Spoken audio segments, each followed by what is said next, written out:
Thank you very much. Well, countries who seek unilateral independence, of course, face many challenges. Establishing effective control over its claimed territory, of course, is one of them. But another very important challenge is engaging in diplomatic activity with established independent states during the process of becoming independent. And in fact, as recent contemporary cases show, this is a challenge that needs to be addressed with the utmost ambition, care, and preparation.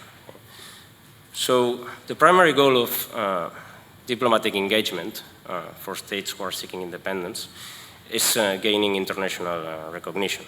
I guess that this is no secret, and eventually even become a member of the United Nations. So we know that there are cases of countries who establish de facto independence and are able to operate without this form of recognition. But we also know that actually recognition makes life way easier and allows independent states to operate in a more functional way, and it also enhances the possibilities of establishing cooperation with other states in critical matters, including defense and national security, which is absolutely important for any independent state. However, gaining widespread recognition or also obtaining financial or military help from other established independent states, which can also be another important goal of this diplomatic engagement. This can take time. And in fact, this can take time because states, established independent states, can fear setting dangerous precedents by recognizing the independence of countries who are seeking their own independent state. Therefore, this is why prior to declaring independence, it is very important to establish diplomatic or paradiplomatic structures. And basically, with what objectives? First, you need to present a narrative to other states on the reasons why you want to become independent. And you also need to present to other states how your independence can align with their foreign policy interests and their wider geostrategic interests. Through paradiplomatic activity, the likelihood of recognition and getting kind of economic or military assistance increases, and so opportunities for external support in general arise. So undoubtedly, this is a very challenging task for any country who seeks independence. However, there are cases in contemporary history that show, that demonstrates that successful diplomatic or paradiplomatic strategies can be implemented. And Slovenia is certainly one of these recent cases that have been successful, both in declaring in a successful way unilateral independence, gaining control of the territory, and also achieving this wide recognition that every state that becomes independent seeks. Today, we are extremely fortunate to have with us Mr. Dimitrij Rupel, who played a very important role in this story, and is one of the persons who made the independence in Slovenia, the Slovenian independence happen. So I would like to present Mr. Rupel before we go into the matter. Before his political career, Mr. Rupel also had a very prominent academic career. He taught also in several universities, including in the United States. Actually, he's currently also engaged in the academic field. He teaches at the new university in Slovenia. So he has a very strong academic background beyond his political career. And when it comes to his political career, before becoming the first foreign minister of Slovenia, Mr. Rupel was already playing an important role in the pro-independence movement in Slovenia. Along with other Slovenian intellectuals, Mr. Rupel initiated and edited the alternative and dissident journal Nova Revija. And this was a very important journal because it played such a crucial role in 1987 when it published the document Contributions to the Slovenian National Program. This was an intellectual manifesto that demanded a democratic, pluralistic, and sovereign Slovenian state. And Mr. Rupel was one of the co-authors of this very significant publication. In 1999, he became one of the founders of the Slovenian Democratic Union, and following the victory of the anti-communist Demos coalition in Slovenia's first free election in 1990, Mr. Rupel was appointed as State Secretary for International Cooperation, therefore the first Foreign Minister of Slovenia. And during his tenure, of course, we all know that Slovenia successfully declared its independence and gained full and wide international recognition. Also from 1994 to 1997, Mr. Rupel served as the mayor of Ljubljana, a position he held until he was appointed as ambassador to the United States. He returned to the role of Foreign Minister of Slovenia in 2000 and remained in this position until 2008. And as I said, he's currently collaborating, he's currently teaching in the new university in Ljubljana, engaged in the academic field.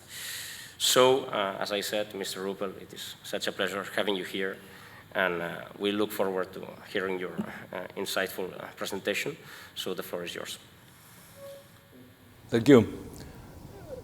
First, let me say that I thank your organization for inviting me to come here and to speak about, well, independence, referenda, plebiscites, international relations, and so on. I was here, well, the last time I was here was, I think, 5 years ago, no, 6 years ago, 2017. And if I'm not mistaken, I was invited to be an observer of that referendum as a sympathizer. So, because of the sympathies, I'm returning now to Barcelona with great pleasure. Now, I shall speak mostly about Slovenia, but I'll try to also to mention some Catalonian aspects of doing independence, so to say. Speaking about Slovenia, of course, I have to mention Yugoslavia and the Yugoslav context. Now, traditionally, Europe was no stranger neither to multinational and supranational systems, nor to state nations, meaning nations defined by citizenship. One of such nations is the Spanish nation, British, French, Roman, once upon a time, Soviet, Yugoslav. You know, when I traveled outside Yugoslavia back in let's say in the 80s, I was called Yugoslav. You know, in my passport it said Yugoslav as nationality. Now the Great War, the Great War of 1914, 1918 was a blow to, as you know very well, a blow to many of these systems, state nations, supranational systems. Presuming that there are around 650 nations and around 200 states in the world, we can suppose that most nations have not converted to nation states. Let me, at this point, mention a footnote or use a footnote. In a number of languages, nation is a synonym for a state or a country. If the American president speaks to the nation, he speaks to all Americans and he speaks to citizens of the United States of America. The same goes for France, or I hate to mention other cases. Now, in Slovenian, and in the case of Slovenia, terminology is a little more difficult. Originally, the French or English word nation, nation, would be translated into Slovenian národ. Once Narod has been elevated to statehood, and state means država in Slovenian and in many Slavic languages. The appropriate word for the status would be nacija. So we use three words: država for state, nation for narod, nacija for a nation turned into a national state.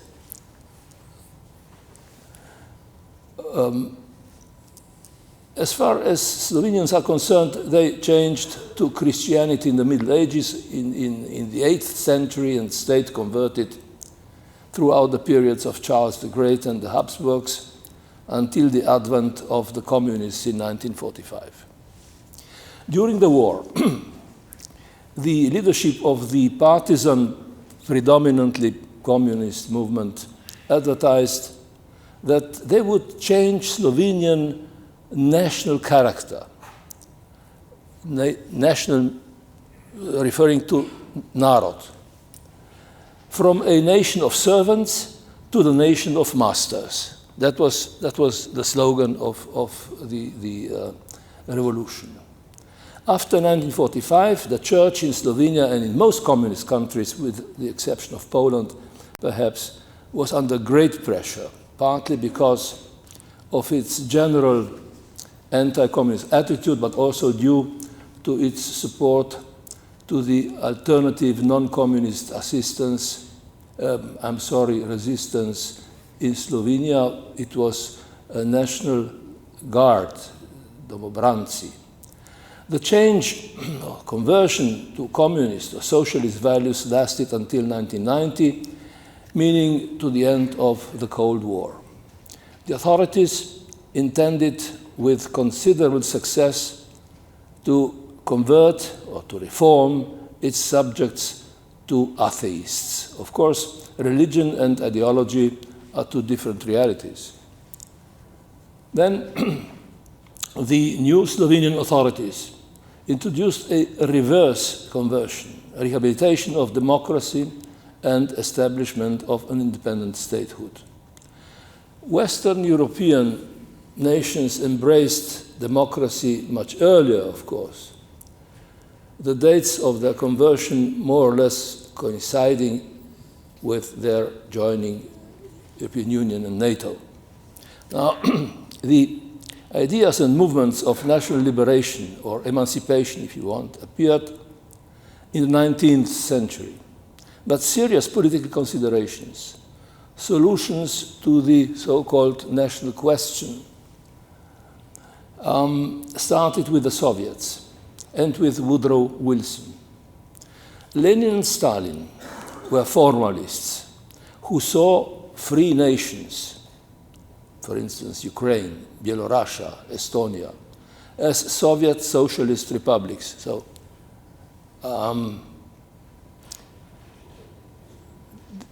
these nations were considered, or they were established as republics, as Soviet socialist republics, organically, as they would say, integrated and protected by the Union. The Union was protecting the republics. Soviet Union was a federation of 15 republics. Woodrow Wilson, a president of a former colony, United States, naturally had in mind independence. In Versailles in 1919, to deal with the Austro-Hungarian crisis, he developed the concept of self-determination. Self-determination of nations, meaning nation-states replacing the multinational empires. Now, let me at this point emphasize that developments in Eastern Europe were different from the developments in Western Europe. And I shall mostly speak about Eastern former communist countries. In 1918, Yugoslavia adopted the American model, Woodrow Wilson's model. But after the World War II, chose the Soviet model. And no model was really successful. In the 60s of the 20th century, colonies, one after another, became free states. And we heard about the process in the lecture in the morning, this morning. The United Nations in 1960 adopted the Resolution 1514, proclaiming the necessity of bringing colonialism to an unconditional end and declaring that all people have a right to self-determination. That's the language of the United Nations Declaration of 1960. The vagueness of this formulation. Now, this declaration mentions peoples, not nations.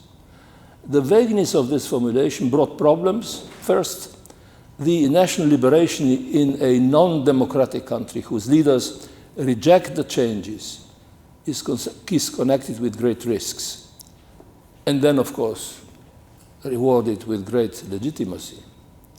Now, softer transitions from colony to independence, practiced primarily by the British, brought less problems, but the question of terminology remained. The transition from nation to state may not be a singular operation, one nation, one state. A colony or any country on the way to independence may consist of several nations, several ethnic groups, once kept together by the colonial masters, controlling also the boundaries between them, which is also very important. Now, the right of nations or peoples to self-determination is a privileged concept of the international law.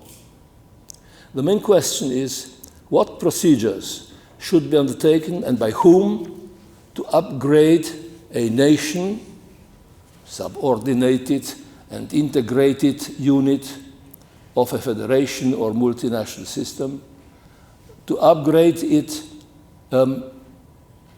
into an independent nation state. The idea of an independent Slovenian nation state, was dormant since 1848, Spring of Nations, when the Austrian Vienna, Slovenian intellectuals in Vienna published a declaration, of course, what else? United Slovenia, it was called at that time. Several initiatives after that, in 1970, the so-called May Declaration of 1917 followed, but were evidently satisfied by the Kingdom of Serbs, Croats, and Slovenes established in 1918. Slovenians really saw in the first Yugoslavia which was called Kingdom of Serbs, Croats, and Slovenians. They saw in this kingdom, in this state, they saw a solution to their national problem, to the national question, to the question of the nation. Now, the monarchy survived until World War II, when Slovenian communists embraced the idea of a Soviet, or if you want, Soviet-like federal republic. There was a serious discussion in Slovenia whether Slovenia should become a Soviet republic. Now, this arrangement, Tito's Yugoslavia, started to decay in the 80s. In 1987, a national program was published in Nova Revija, a new review. Then in 1988, new parties were established. In 1989, Slovenia prepared for elections under the slogan Democracy and Independence. It was very important for politicians in Slovenia to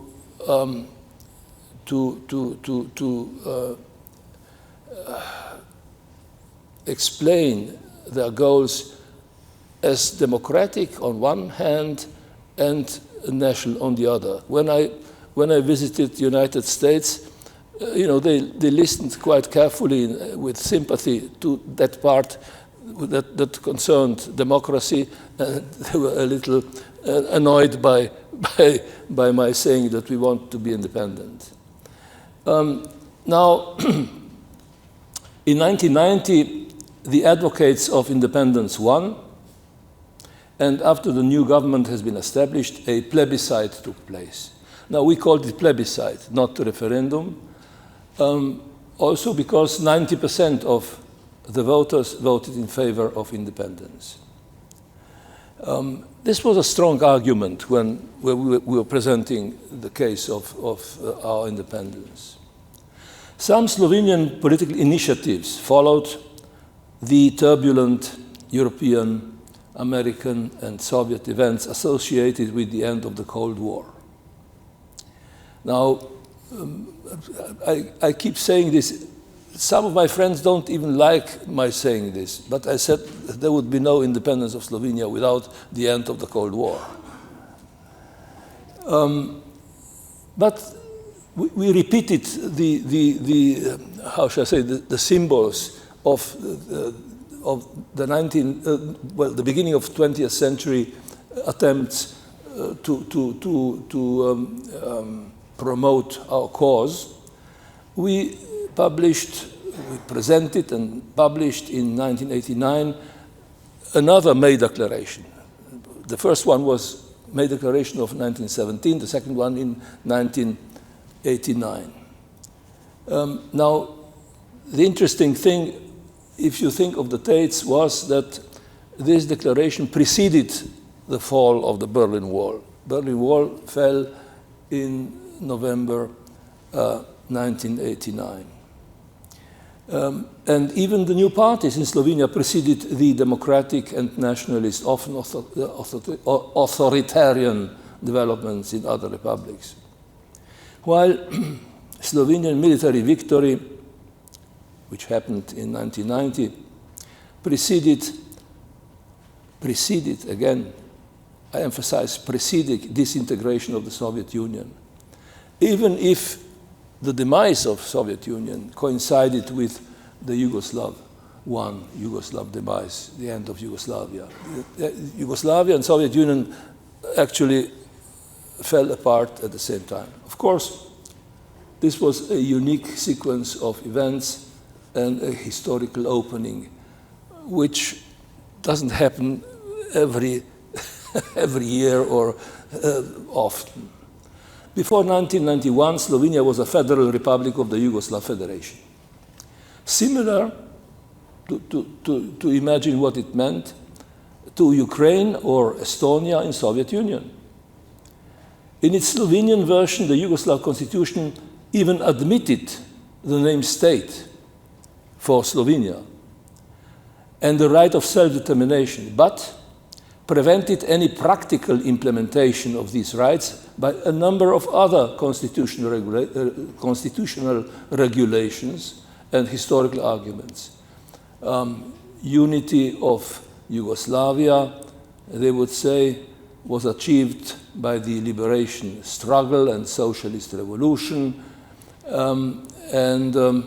while the Yugoslav Communist Party was authorized to sanction any accessions, any excesses. You know, of course, Slovenia was a state, but if it wanted to demonstrate this statehood, you know, the Communist Party of Yugoslavia would prevent that. According to official interpretations, this is an important element, Slovenia had official interpretations. Slovenia had abdicated from classical sovereignty. Its right to self-determination had been, as they would say, consummated. In Yugoslavia, Slovenia has enjoyed some autonomous rights. And I have to be now truthful and as correct as possible. Education, linguistic exclusivity, financial autonomy, which had to be negotiated, you know, every year in Belgrade, in the federal parliament. But of course controlled by the party and until 1980 by President Tito himself. Now, the decision-making in the fields of defense and diplomacy, that was strictly a federal matter. Now, many things were, competence of the Republic, but, defense and diplomacy, that was done in Belgrade. And, sometimes my colleagues say, well, we had diplomats also in Yugoslavia. Yes, we had Yugoslav diplomats born in Slovenia, but they were working for Yugoslavia, not for Slovenia, which changed, of course, after 1990. There were two semi-autonomies tolerated in these fields. Slovenia was allowed, also before 1990, to initiate international economic activities on its own, and Slovenia operated a quasi-ministry for such cooperation, which was called, when I started being minister, my title was President of the Committee for International Economic Cooperation.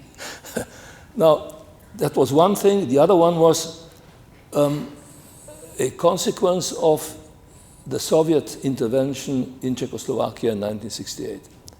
Now, after 1968, the republics were encouraged to establish something which we called territorial defense. Actually, it was very similar to the National Guard in some other countries that shared, many,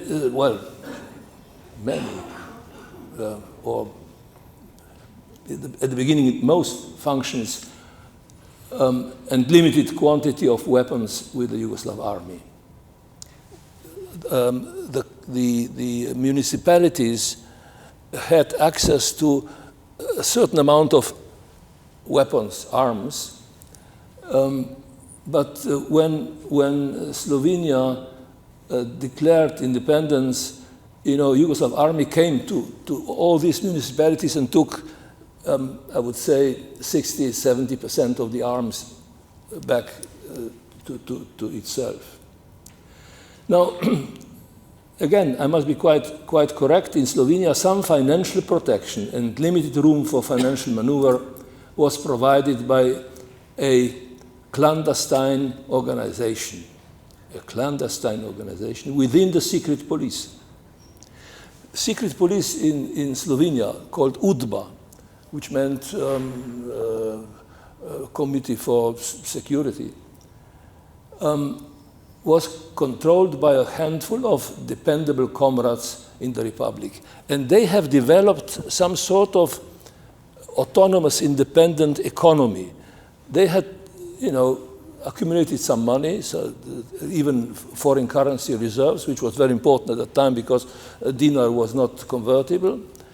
And they placed that money in Switzerland, in Liechtenstein, in other countries, and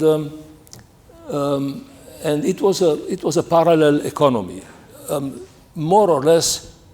I don't know. I'm not quite sure if it was totally independent and totally unknown to Belgrade authorities, since Yugoslavia had UDBA of its own, so probably there was some cooperation.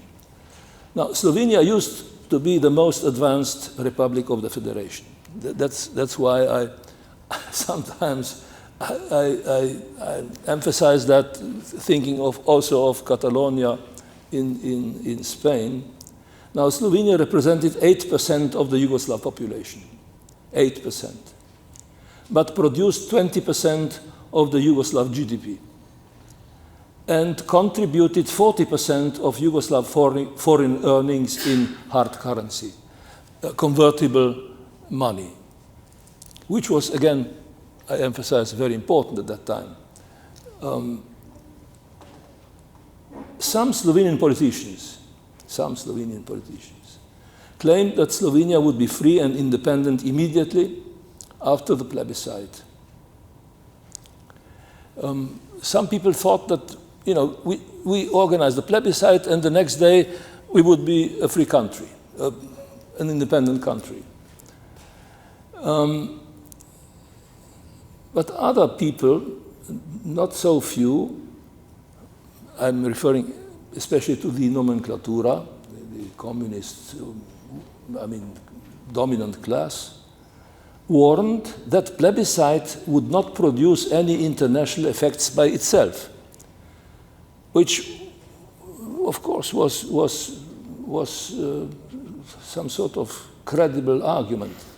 Some people advocated that uncoupling of Slovenia from Yugoslavia could be done in an unnoticed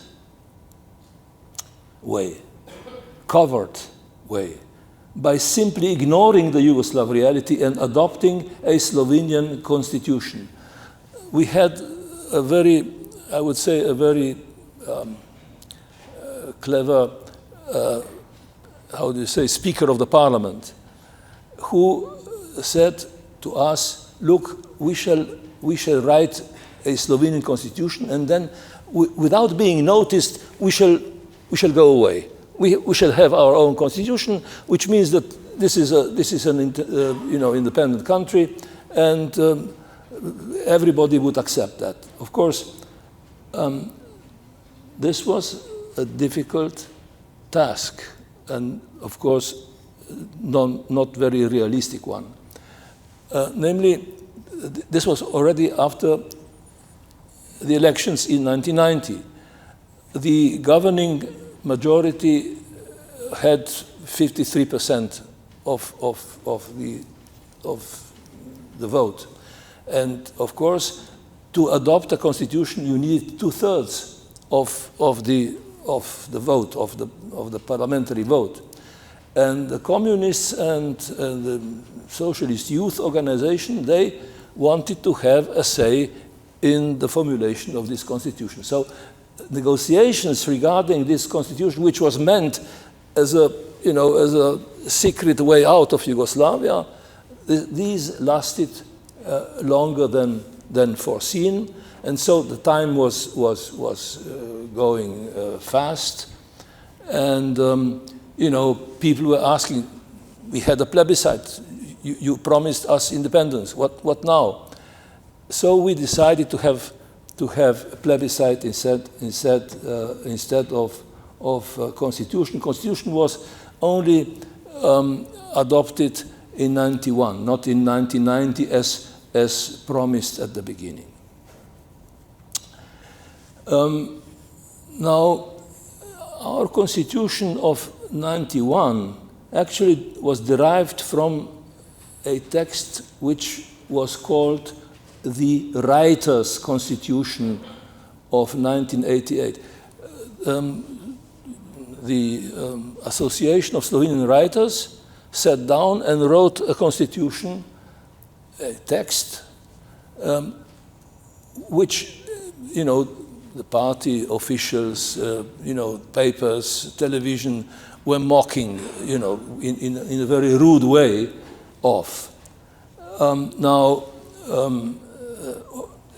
In fact, this Writers' Constitution was the basis for the real constitution, which was adopted with corrections provided by our communist friends and by the socialist youth. These were corrections, of course, which were necessary, but in the end, the constitution was adopted at the end of 91, and then there was one half of 1 year when we tried to establish foreign countries' legitimation of whatever has happened in Slovenia. The adoption of the constitution coincided with the international recognition of Slovenia, actually, and the disintegration of Soviet Union, which happened on December 23rd, 1991. So actually, the constitution was not an instrument of leaving Yugoslavia, but was a confirmation of leaving Yugoslavia. Now, I was asked to say something about the diplomatic initiatives concerning independence. And of course, diplomacy was a new thing for Slovenia. As I said, there were diplomats of Slovenian origin, but Slovenia didn't have diplomacy. We only established our diplomacy after elections, and at the beginning it was a very modest organization. We were 50 all in all, 50 people. Today Slovenian diplomacy has 700 people, but with the 50 people we managed to get independence. So it is not necessary to have a huge, huge orchestra. Sometimes chamber solution suffices. Now, at the beginning, as I said, diplomacy was modest and careful. Slovenia started with the idea of confederalization. We said, at the beginning, well, to our foreign interlocutors, we said, well, maybe we do not need independence. Maybe we only need a confederation. Of course, Milosevic, the Serbian leader, he never accepted the idea. Only at the end, he would opt for a Yugoslavia without Slovenia. That was his last option. Anyway, confederalization, I started, work on confederation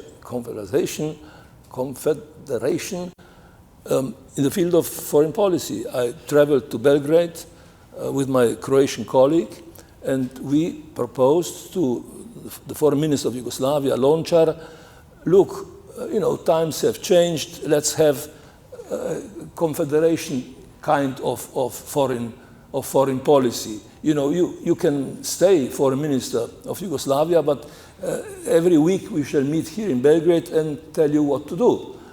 All foreign ministers of the republics. Foreign ministers, some republics had secretaries, doesn't matter. Now,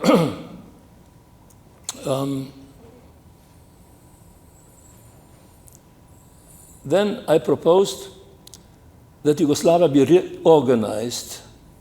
These were proposals. Reorganized into an asymmetric system with independent, loosely associated but also fully connected units. Now, Slovenia would be absolutely independent, but next I tried to introduce the idea of Yugoslavia as a Yugoslav Conference on Security and Cooperation. Now, Slovenia would be a separate case, but the rest would be some sort of conference, not really a state, but a conference, a Yugoslav conference. Now, as you know, there is an organization which is called Organization of Security and Cooperation in Europe, OSCE, and what I proposed was at that time there was no OSCE, there was CSCE, and I proposed a Yugoslav CSCE, Yugoslav kind of. Now the problem with these constructive ideas was that they implied changes for Yugoslavia, not just for Slovenia. If they were meant for Slovenia, they would be accepted one way or another. But of course, we wanted what these proposals implied was changes for the whole country, for Yugoslavia.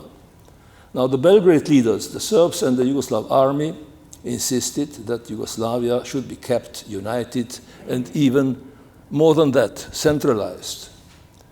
The Serbian academics, writers, scientists, gathered in the Serbian Academy of Arts and Sciences, produced the concept, they advertised it as one man, one vote, simple majority. In Yugoslavia, of course, the Serbs were the majority party, okay?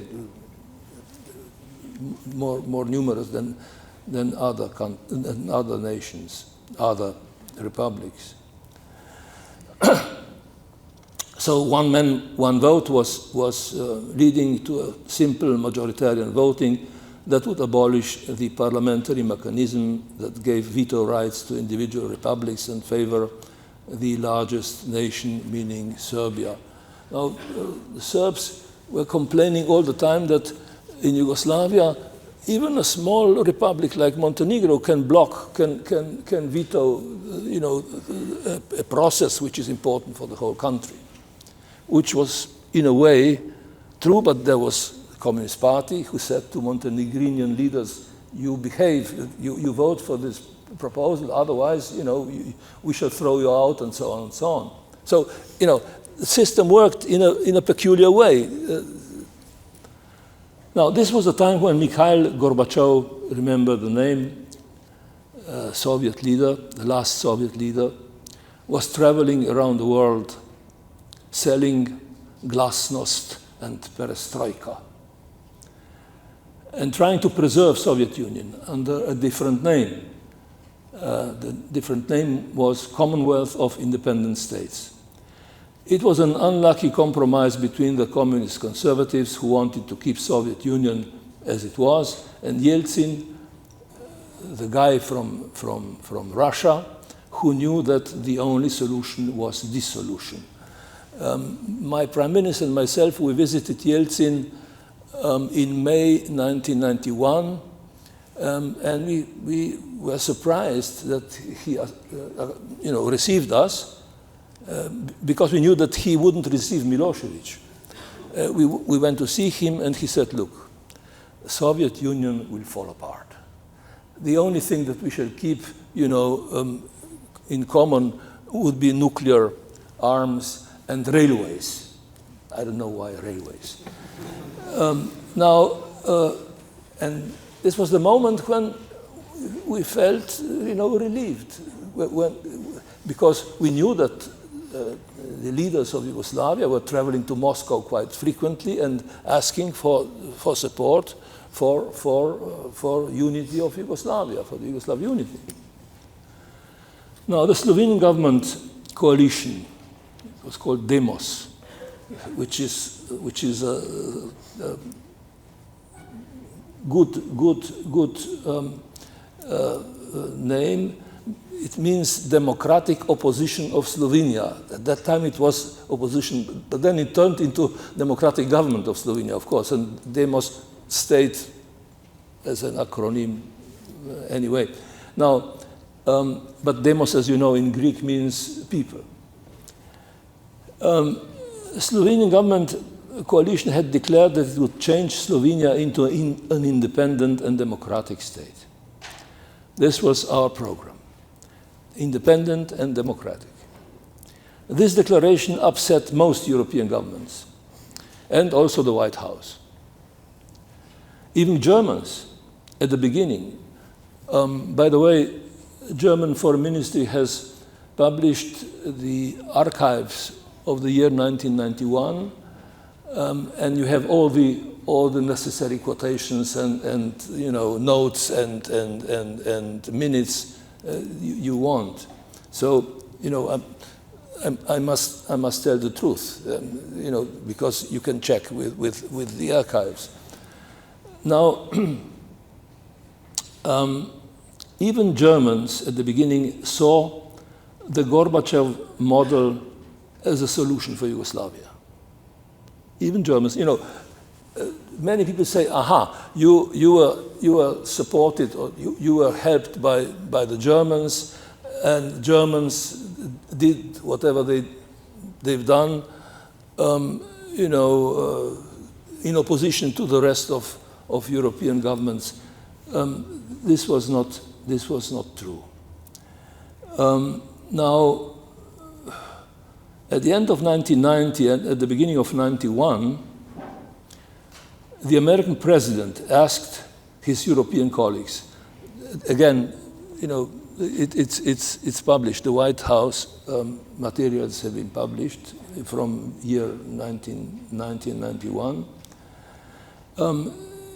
The American president asked his European colleagues, is it and this is a quotation, is this an ethnic quarrel or a democratic movement?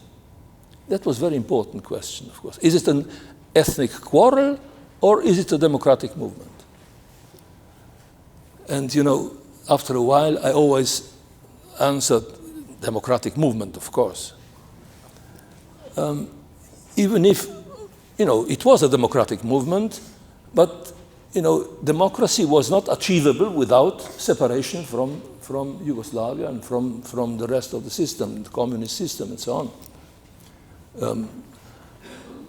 Milosevic was the leader of the Communist Party of Yugoslavia, then of Serbia, and so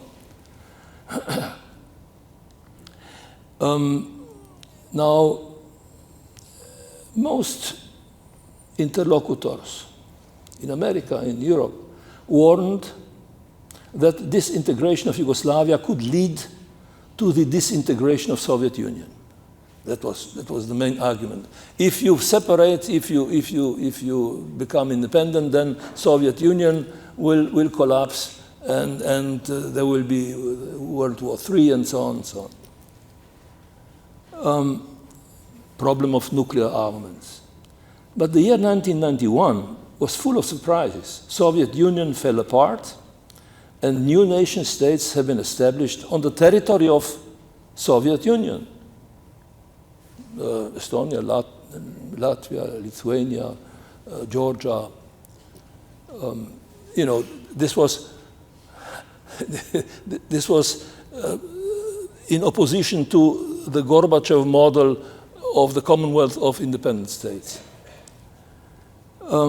Now, this was, of course, not a totally smooth operation. In many places, frozen conflicts appeared, and since 2008, the Russian president would like to rehabilitate the old system. I was, at one point in 2005, chairman of the OSCE, and I traveled throughout former Soviet Union and observed these frozen conflicts. This was indeed a very, very sad consequence of this disintegration. And you have seen the case of Nagorno-Karabakh recently, what happened there. I have talked to the Armenian president, to the Azerbaijani president, and you know they hated each other's guts and so on. And it was unresolvable at that time. The result of these frozen conflicts, I may say, is also a Russian-Ukrainian war. Now, after the Ljubljana Declaration of Independence of June 25, 1991, the Yugoslav army attacked Slovenia. We just finished celebrating, you know, the Declaration of Independence. I went to bed and slept very, very sweetly. And when the telephone rang and my wife was, you know, shaking me, they are calling you to come immediately to the government. And I said, come on. But in fact, there was a driver waiting for me in front of the house, and Ljubljana was totally different from the Ljubljana that I knew the previous night, the previous evening. It was full of this, how do they call them? This, you know, these obstacles for tanks, Spanish riders, or something like that we call them. I don't know why. Now, and of course there were buses and trucks, you know, placed on crossings and so on. Now, there was this attack, and we had war. During the war, Slovenian leaders met European Community, and at that time it was still called European Community, and CSE representatives 4 times. we met with Genscher, the German foreign minister, 2nd of July, and he was skeptical about the whole thing, and he would rather have us making peace with the Serbs and with Belgrade and so on. But after he was told about the developments, he said, okay, I have to run now, and he boarded the plane and flew to The Hague, where he met with the then president of the European Community, who was Van den Broek, and so on and so on. Now, because of the destruction and closure of the Ljubljana airport,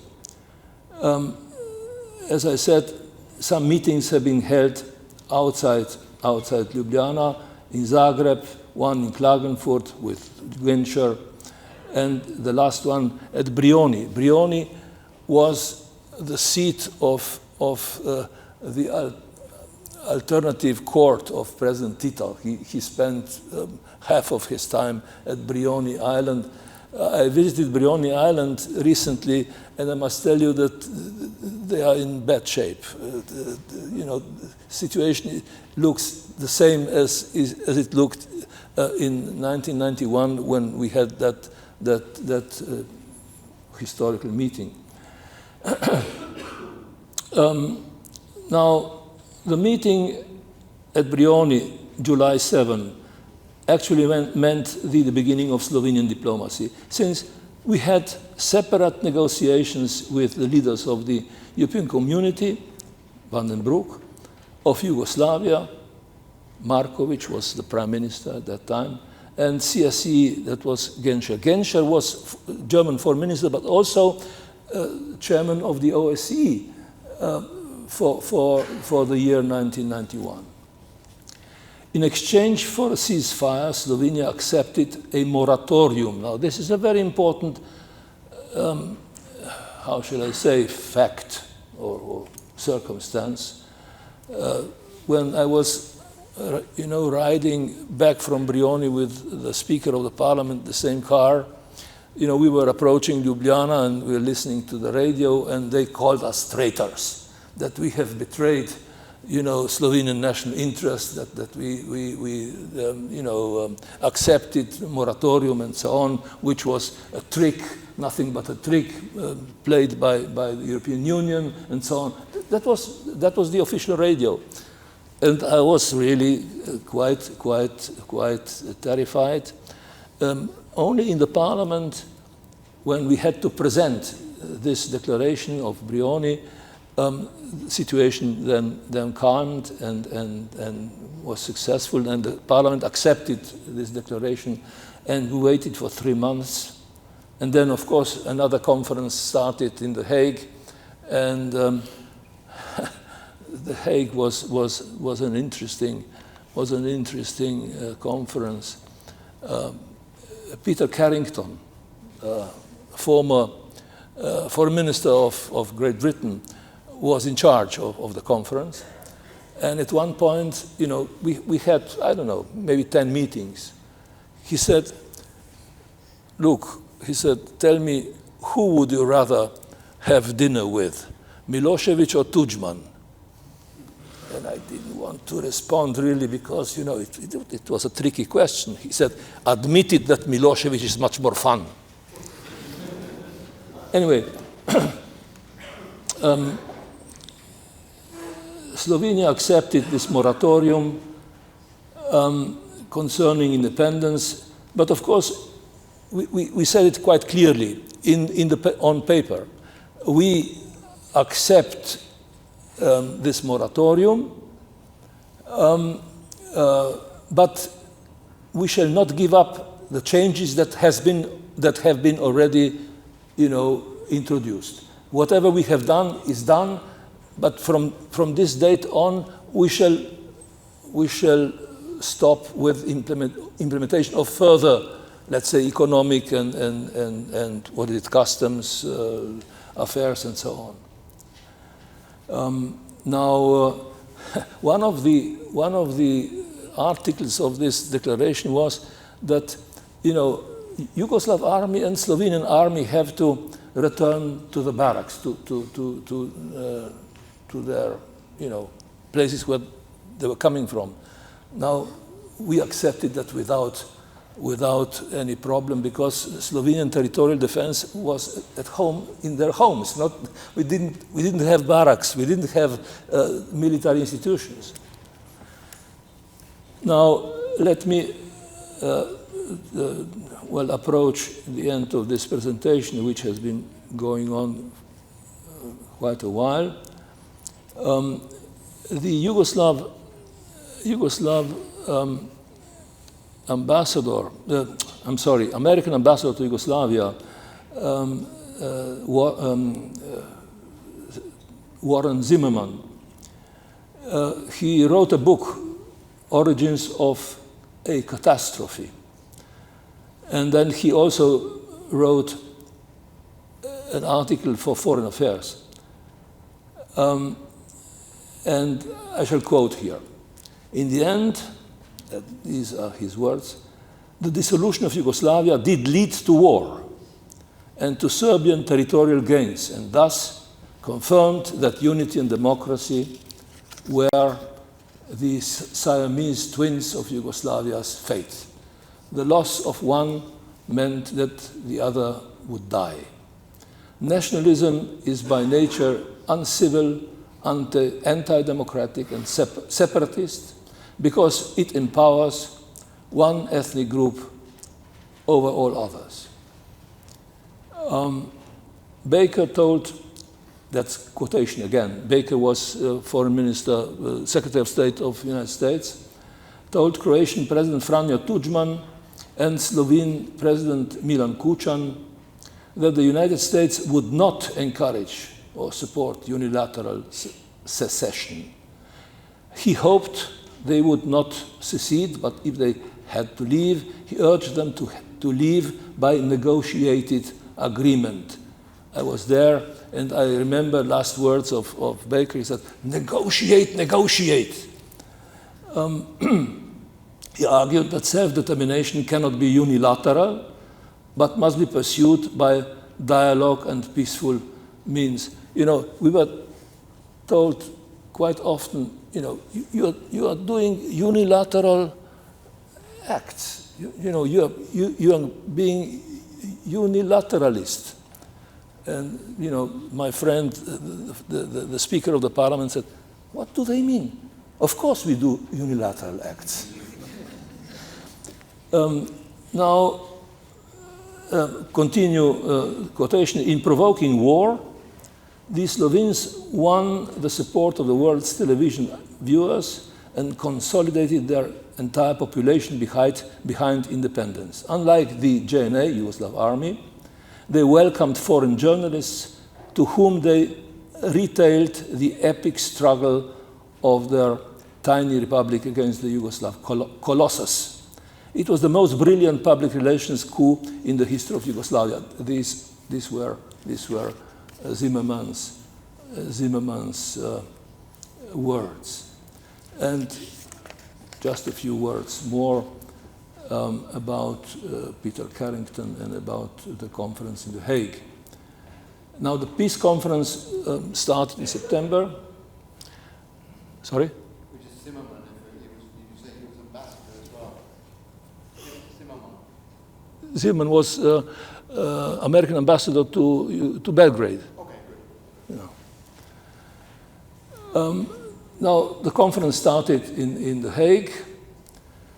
Parallel to the conference, I've traveled to most European Union and NATO countries, but not to upset the non-aligned. By the way, Yugoslavia was a non-aligned nation. It was part of the non-aligned movement that some people interpreted as neutralist, other people, as pro-Soviet, Soviet client kind of movement.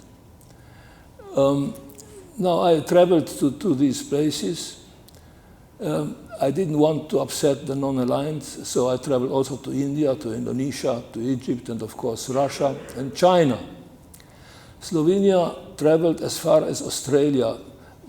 My colleague, Australian foreign minister, said, well, Genscher was never here, but you are here. How come?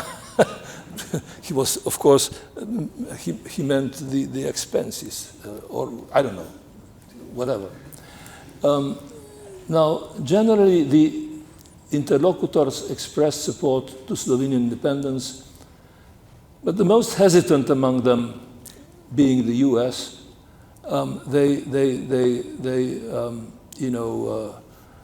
expressed reservations.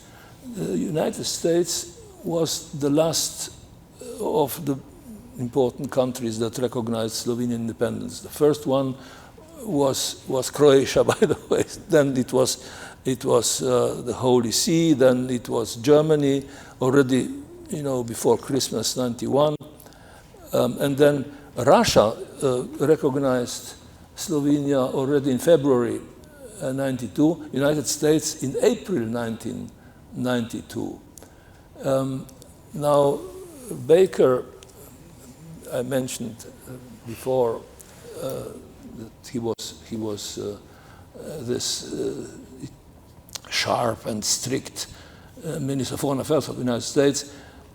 He gave an interview 20 years after independence of Slovenia, and he said, I came to Belgrade directly from the CSC conference in Berlin. It was because Germany was chairing the organization. And, I simply, transmitted whatever the ministers decided in Berlin, that we supported unity and negotiations and, centralization, whatever, of Yugoslavia. But only afterwards, I found out that several European leaders had meetings and negotiations with some of the Yugoslav republics. Germany and Italy were, supporting Slovenia and Croatia. Great Britain and France were supporting Serbia, and Austria was provoking both, or all of them, and proposing a quick recognition and so on. And Baker said, but we didn't know that in Berlin on what was it, June 22nd or 21st of 1991. Now, in The Hague, the delegations of Yugoslav republics, now already Slovenia was already out of the problem, out of the situation, but still, Carrington asked me, please come so that the conference doesn't fall apart. And I kept coming. But, the situation in The Hague was the following. Serbia and Montenegro wanted to keep Yugoslavia as it was. Slovenia and Croatia wanted to be independent. Now, Bosnia and Herzegovina and Macedonia wanted to have Yugoslavia number 3. Another Yugoslavia, more democratic, different constitution, something like Yugoslav, European economic community. Why? Because, as I have explained, Slovenia and Croatia were contributing the bulk of the Yugoslav budget, and Bosnia and Herzegovina and Macedonia were drawing money from Belgrade, not contributing. So, they were really interested in keeping Yugoslavia in one form or another. Now,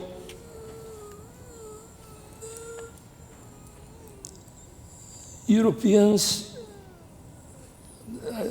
I really must mention this, Europeans liked the Bosnian and Macedonian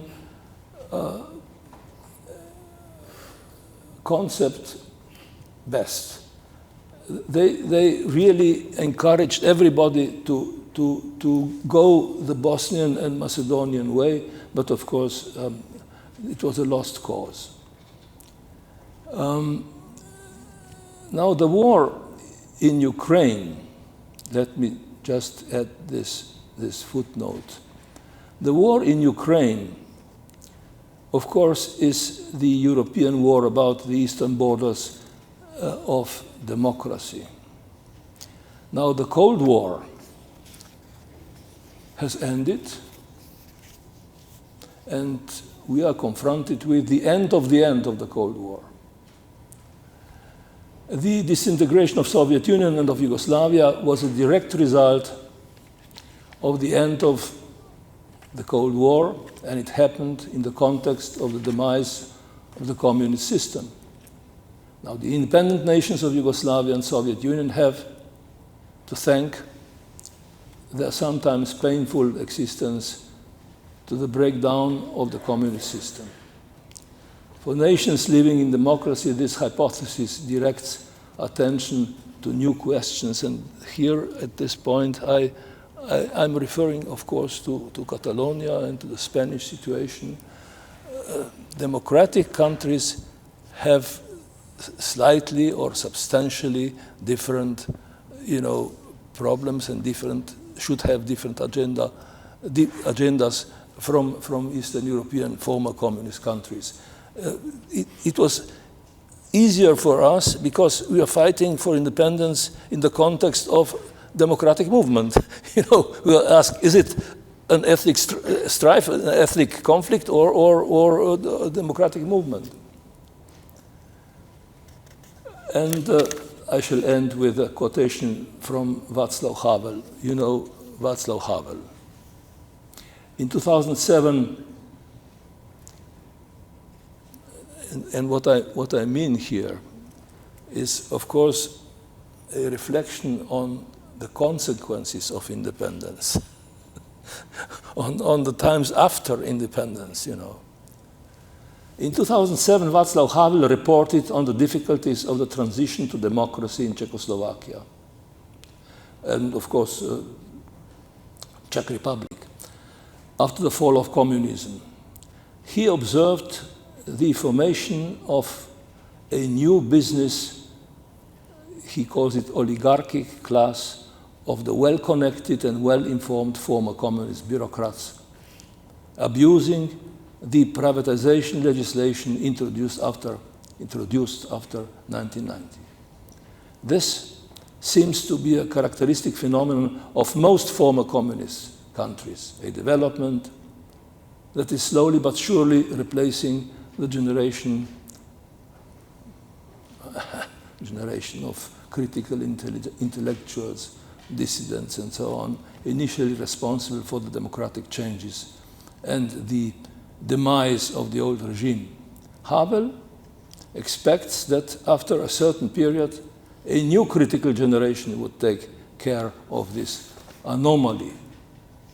In Slovenia, privatization has, in a great number of cases, rewarded former managers of state enterprises who, by definition, were members of the Communist Party.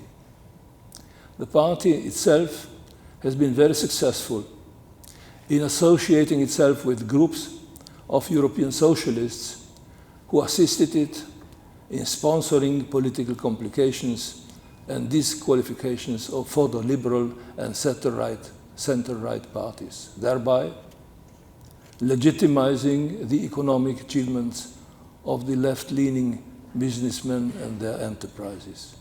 At the same time, parallel to these developments, the new parties introducing, ahead of elections, of course, ever new faces, organize protests against hate speech, against fascism, meaning advocacy of Western values, against NATO, of the center-right parties, and so on and so on. And here I must end with this presentation.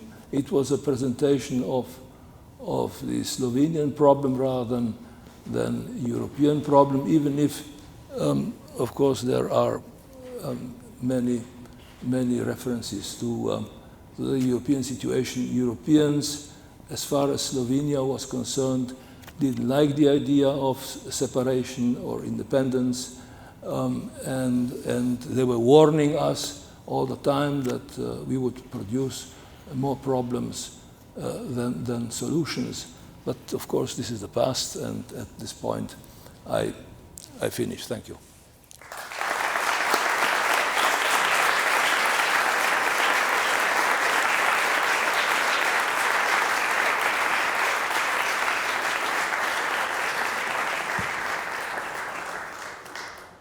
Thank you very much, Mr. Rupel, for this very insightful presentation.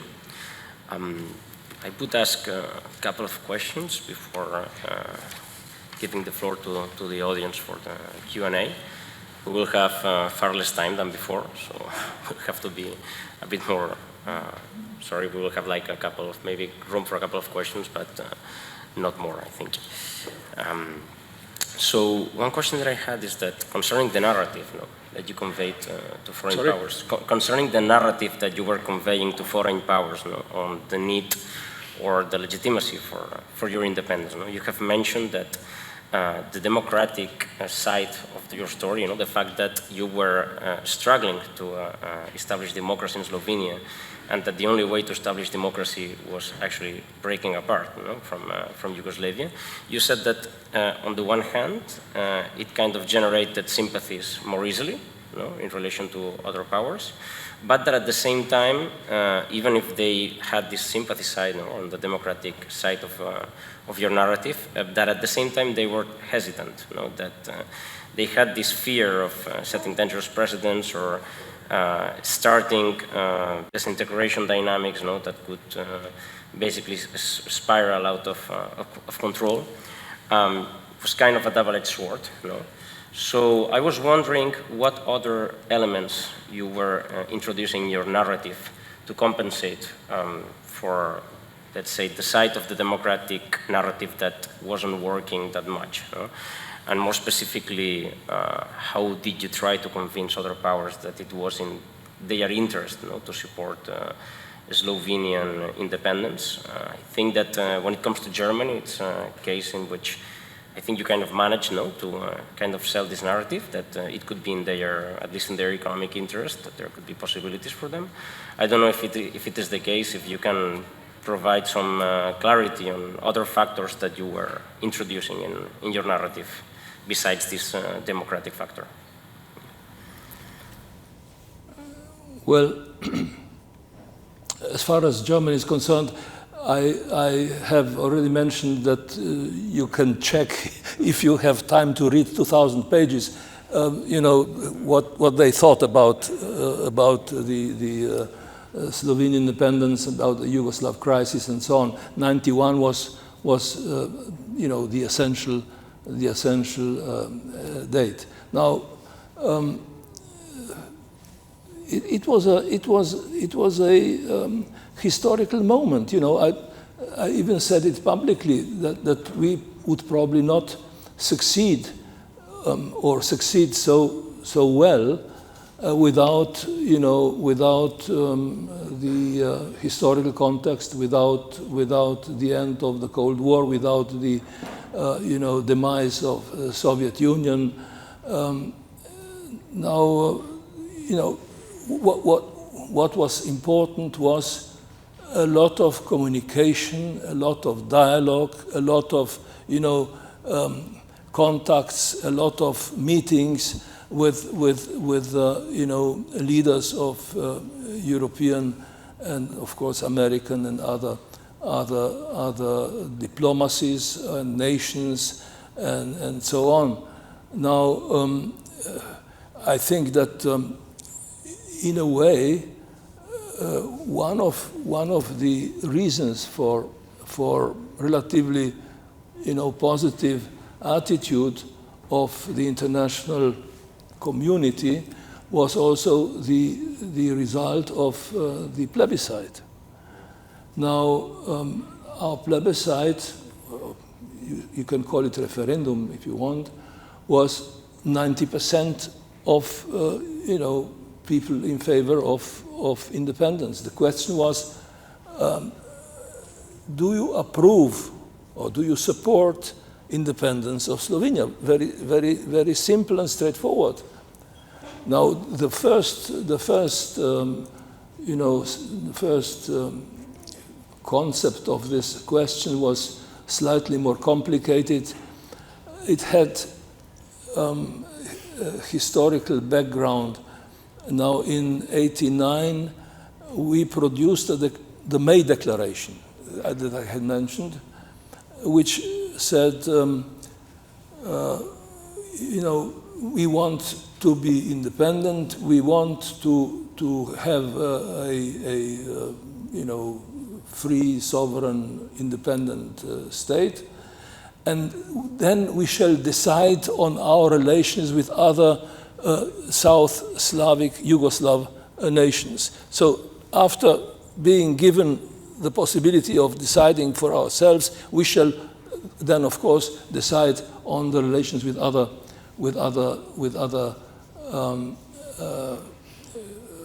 Yugoslav nations. So we didn't build into our question any animosity or negative element. We kept for a long time saying, well, if you want, we can have a confederation. We can have we can have a kind of modern, asymmetric federation. We can have a conference of, security and cooperation. We can have a commonwealth of independent nations, the Gorbachev system. So, one of the important elements was flexibility. We were not orthodox. We were not,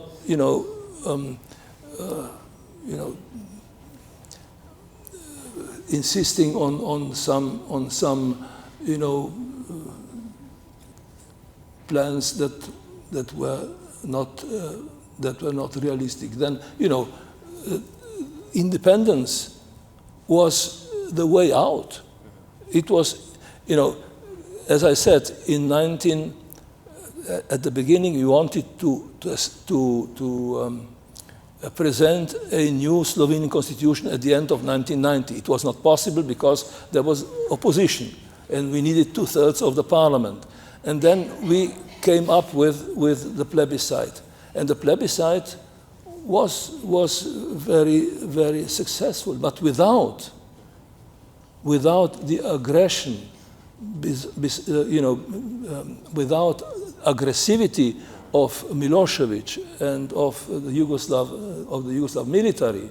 You should have seen the speeches of the Yugoslav generals on television every night. They were threatening that they would practically annihilate Slovenia and so on. So all this contributed, of course, to a positive outcome, which was well, not a safe outcome. It was a risky outcome. Perfect. So basically, the fact of explaining that there was this existential threat, and actually facts on the ground proved that there was such an existential threat to the Slovenian nation, was helpful to justify your case for independence before other powers. That's what I basically take from here. But also regarding the aggression that you were mentioning, I think that is, I also had a question concerning the territorial defense that you also mentioned during your presentation, and its role in defending yourselves from the Yugoslav army aggression. Of course, having this structure sets a better point of departure for defending yourself, but at the same time you said that the structure of this territorial defense was not very large, that there were no barracks, that people had no many weapons, that even most of those weapons were taken away. Still, the country managed to defend it itself. I would like you to comment on how do you see the role of the territorial defense. Did it really play an important role in taking control of the territory? And also, to what extent do you believe that the military culture that was transmitted through mandatory military service during Yugoslav times, to what extent this culture also influenced the organization, the discipline, and the determination of the Slovenian population to face such a critical moment? Well, of course, I have not exhausted, the story of territorial defense and the conflict. Now, I myself served in the Yugoslav army for a year, and it was not a very pleasant experience, but still, it was very helpful for understanding the situation in Yugoslavia. And many of my fellow soldiers understood the Yugoslav situation much better after having served in the Yugoslav army. Yugoslav army spoke Serbo-Croatian.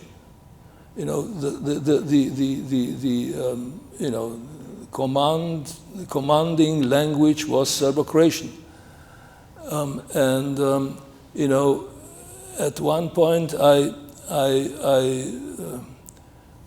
suggested that we at least pronounce, this pledge of allegiance, that you have to say when you start this military career, that we would use Slovenian, and I was punished severely, and I'm not going into that because it's not so important.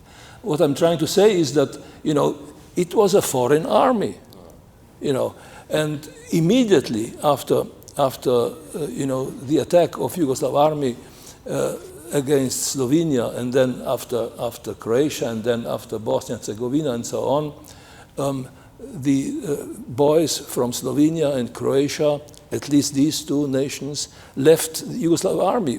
They just fled and went home. It was a logical move. And what was happening after this attack, after this conflict, was that Yugoslav army started to disintegrate, to fall apart itself. It was no longer, manageable the way that the generals expected it to be manageable. Now, the territorial defense was a voluntary organization, and of course, now, we were grown-up people, the people who won the elections, and we, of course, used all the instruments of explanation, explaining what the situation was publicly in the media, and as much as we could. We were explaining the situation to the population,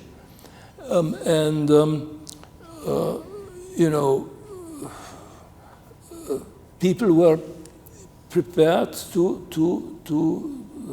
sacrifice not everything, but a lot at that point, because they saw that this was really a great danger. Now, I have mentioned the American ambassador in Belgrade, who was very much against Slovenian drive for independence, not to speak about the Croatian one. He said, well, it was the losses of the Slovenian army or Slovenian soldiers in this confrontation was laughable. He said this was something. It was funny. It was not serious. Actually, we lost 12 soldiers, and Yugoslav army lost 48 or something soldiers. It was a very modest confrontation. It lasted for 10 days. It was a relatively, you know, how shall I say, manageable situation. But why? During the war, the president and myself traveled to Zagreb to meet the European Troika 2 times. We met with Genscher, the CSE president, again in Klagenfurt. We met with leaders of Italy, not to speak about the role of the Archbishop of Slovenia, corresponding with the Pope, and so on. You know, there were a lot of activities going on, and of course, you know, I said we were not kids. We were not innocent in a way. We, of course, started, you know, acquiring weapons. We started, you know, to buy weapons wherever we found them. And I must say that a couple of countries that I don't think is necessary to mention, not European countries, have helped us, so that we, you know, we planned to issue Declaration of Independence as soon as possible in '91. But we were waiting for delivery of the weapons until the 25th. The 24th, the last shipment came. You know? And so, in a way, we tried to be prepared. And again, you know, territorial defense was one factor. It was on voluntary basis. It was you know, a population which was, I think, persuaded that this was the just thing to fight for. But there was also the police. And I must be quite frank, you know. I think that the police really did, you know, a lot of you know, I would say majority of operations were, you know, operated by the police. The police was, of course, these were trained people. These were, you know, it was Slovenian police. It was Slovenian police already in Yugoslav times. You know, each republic had a police of its own, you know, financed by the Republican government, by the Republican budget, not by Yugoslav budget. And you know, we had friends in the police. I remember, you know, I was you know, accompanied by policemen during that time, and we were friends. It was a common cause. It was, you know, we were doing the same job. So there were many factors which contributed, you know, positively to the outcome. Of course, you know, some of our interlocutors were difficult to persuade. I remember our meeting with President Mitterrand. Mitterrand was President of France, and he was very skeptical about this whole situation. It was well known and so on. But then the president and myself, we visited him, and after a while, after a very friendly conversation, he said, "Alors, vous voulez être indépendant? Alors soyez indépendant. You want to be independent, so be independent." So, you know, it took a lot of activities, a lot of contacts, a lot of effort. You know, I was each day in a different place, you know, to work on this operation. Thank you very much, Mr. Rupel. I'm afraid that we won't have time for the Q&A session at this point because we completely run out of time. It's 1:30 o'clock. I am so sorry. But yeah, we will have to finish now. In any case, thank you very much for your very insightful remarks. I think.